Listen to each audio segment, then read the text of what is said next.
নিজের অস্তিত্বকে বিলিয়ে দিয়ে যে ঐক্য হয় সেটা ঐক্য নয়, সেটা ধ্বংস। ইখতিলাফ তো থাকবেই, ইখতিলাফ থাকলেই মানুষ যাচাই বাছাই করবে, জ্ঞান বৃদ্ধি করবে। এই জন্য বিশ্বখ্যাত একজন গবেষক তিনি বলতেছেন, একটি বিশাল গাছ যদি হয় তাহলে তার শিকড়ও যেমন অগণিত থাকে, তার শাখা প্রশাখা অগণিত থাকে। বিশাল এরিয়া ধরে যদি ছায়া দিতে হয় তাহলে কোটি কোটি পাতা পল্লবে তাকে পরিপূর্ণ থাকতে হয়। ইখতিলাফের দ্বারা ইসলামের এই মহিরুহ গাছটাকে পাতা পল্লবে সাজানো হয়েছে। অতএব ইখতিলাফকে যখন আমরা সুষ্ঠু ব্যবহার করতে পারি তখনই এটা রহমতে পরিণত হয়। আর এই জন্য হুলুফিদ্দিন এটাকে আল্লাহ রসুল হারাম ঘোষণা করেছেন। ধর্ম নিয়ে বাড়াবাড়ি করাটাকে আল্লাহ রসুল হারাম ঘোষণা করেছেন। আপনি যে মতভেদ মিটিয়ে দিয়ে ঐক্য চান, সে ঐক্য সবাই চায়, এই জন্যই হয় না। আমি বলি মতভেদ সব থাকবে, আমারটা আমি সঠিক প্রমাণ করার জন্য বই আরো 20টা লিখবো, কিন্তু আপনার বুদ্ধি লিখবো, কিন্তু আপনার কাঁধে হাত দিয়ে চলবো। কারণ ভাই, আপনিও যে ইসলাম বলেন, আমিও সে ইসলাম বলি। আসুন আমাদের এই যাচাই বাছাই, আমাদের এই সত্য অনুসন্ধান, এটা আমাদের শত্রুতার জন্য নয়, আমাদের কাজটাকে আরো শানিত করার জন্য।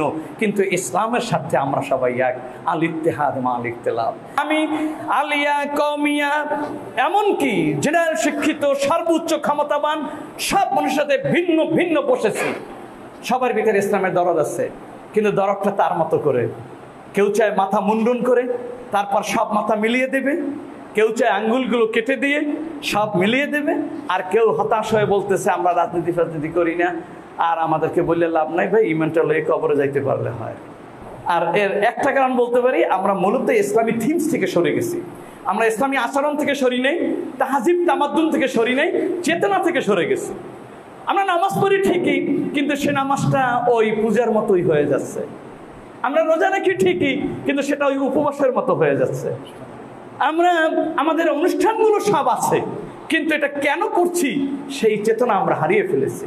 এই মহাবিপদ থেকে উত্তরণের জন্য আমরা 3টি সিদ্ধান্ত যদি অভ্যস্ত হই, তাহলে আমরা নিজ নিজ অবস্থান থেকেও মুসলমানদের ঐক্যের ব্যাপারে, যখন আমাদের বন্ধুদের ভীতি যে ওনার সাথে মিলতে গেলে আমার আদর্শ ভিত্তিক স্বার্থ ক্ষুণ্ণ হতে পারে, আমার দলীয় চেতনা জলাঞ্জলি হতে পারে, আমার মযহাবী চেতনা বাদ পড়ে যেতে পারে, এভাবে বিভিন্ন ভয় আমাদের নেক্সুরাতে ইবলিসের ধোঁকা। আর কি এটাকে আমি বলি নেক্সুরাতে ইবলিসি, অর্থাৎ মনে দোষ নাই কিন্তু আদর্শ আমার হারাই যেতে পারে। খলিলুর রহমান এদের সাথে বসতে গেলে এই সুফিবাদ বোধহয় তার আর থাকবে না, এবার একটা ভীতি খলিলুর হইতে থাকতে পারে। তো আমি বলবো যে আদর্শ ভিত্তিক স্বার্থ ক্ষুণ্ণ হওয়ার ভয়ে যখন আমরা নেক্সুরাতে এক পীর হয়ে আর এক পীরের কাছে যাইতে নিষেধ করি, মুরিদের একদল হয়ে সেই দলের মুসলমানকেও আর একটা মুসলমানের দলে সহযোগিতা করতে নিষেধ করি, এই মুহূর্তে আমাদের এখন মাঠ পর্যায়ে কাজ।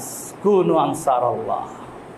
এখন আর পদস্থ মানুষ দিয়ে হবে না, এখন প্রয়োজন ওই ধোপাদেরকে, এখন প্রয়োজন মাঠের ওই মানুষদেরকে, এখন প্রয়োজন ব্যক্তিগত পর্যায়ে, দলগত পর্যায়ে যারা ইসলামের খেদমত করতেছে, যাদেরকে আমরা হিসাবেই তুলি না, ওই বেহিসাবি মানুষগুলোকে, যারা মানুষদেরকে জানাবে যে আমাদের কাছে আসলে তোমার বৈশিষ্ট্য কিংবা স্বকীয়তার কোনো পরিবর্তন করতে হবে না, আমরা তোমাকে যে ইসলামটা বলি সেই ইসলামটা আমরা হিন্দুদেরকেও বলি, অতএব এতে ধর্ম পরিবর্তন করতে হয় না।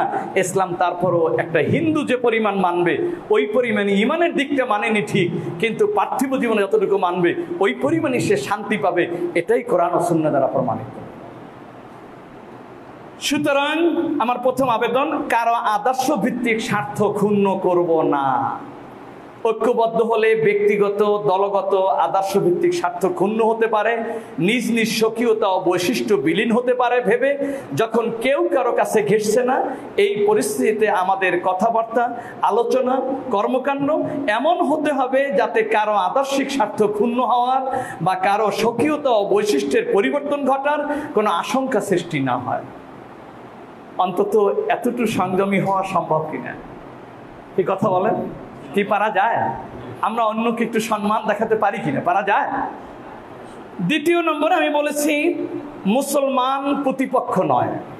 একই আদর্শের অনুসারী ইসলামপন্থীগণ যেহেতু দলীয় রাজনীতির কারণে বিভিন্ন দলে বিভক্ত, মাযহাবের কারণে বিভিন্ন মাযহাবে বিভক্ত, তরিকা, সিলসিলা, পীর, শায়েখ, খতিব, বক্তা এভাবে বিভিন্ন প্রভাবশালী মানুষের কারণে মুসলমানরা বিভক্তিতে একেবারে জর্জরিত হয়ে গেছে।